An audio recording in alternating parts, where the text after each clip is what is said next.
সরকারি জায়গায় party office. ২০১৮ সালে রাজ্যে বিজেপি ও আইপিএফটি জোট সরকার ক্ষমতায় আসার পর সরকার সিদ্ধান্ত নেয় কোনো রাজনৈতিক দলের দলীয় কার্যালয় বা অফিস সরকারি জায়গায় থাকতে পারবে না।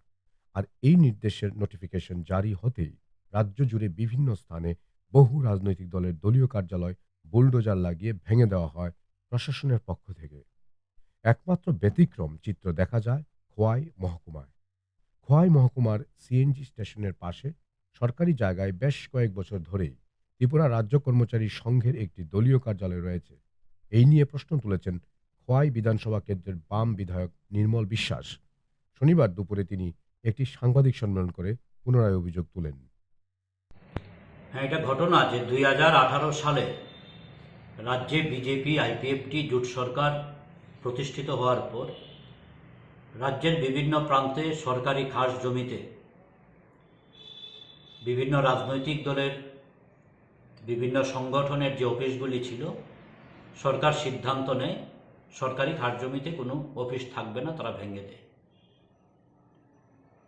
এবং আমরা বর্তমান সময়ে লক্ষ্য করছি যে সরকারের এই সিদ্ধান্ত থাকার পরেও এবং একটা সময় 2018 সালে সরকার উদ্যোগ নিয়েছিল, কিন্তু বর্তমান সময়ে বিশেষ করে শাসক দল তারা বিভিন্ন সরকারি জায়গাতেই অফিস বাড়ি তৈরি করছেন। বিশেষত আমি খোয়াই সম্পর্কেই যদি বলি, আমাদের খোয়াইয়ের বেশ কয়েকটি জায়গায় একেবারে খোদ শহরের প্রাণকেন্দ্র সুভাষ পার্ক এলাকায় টিআরটিসির যে জায়গা, সেই জায়গার মধ্যেও আমরা দেখছি সেখানে একটি কর্মচারী সংগঠনের, শাসক দলের কর্মচারী সংগঠনের অফিস রয়েছে। আমি এই প্রসঙ্গে বিধানসভাতে প্রশ্ন এনেছিলাম, দপ্তরের কাছে জানতে চেয়েছিলাম যে এই জায়গাতে কোনো সরকারি জায়গাতে অফিস বাড়ি রয়েছে কিনা কোনো রাজনৈতিক দলের বা সংগঠনের। সেখানে দপ্তর থেকে বলা হলো যে নেই।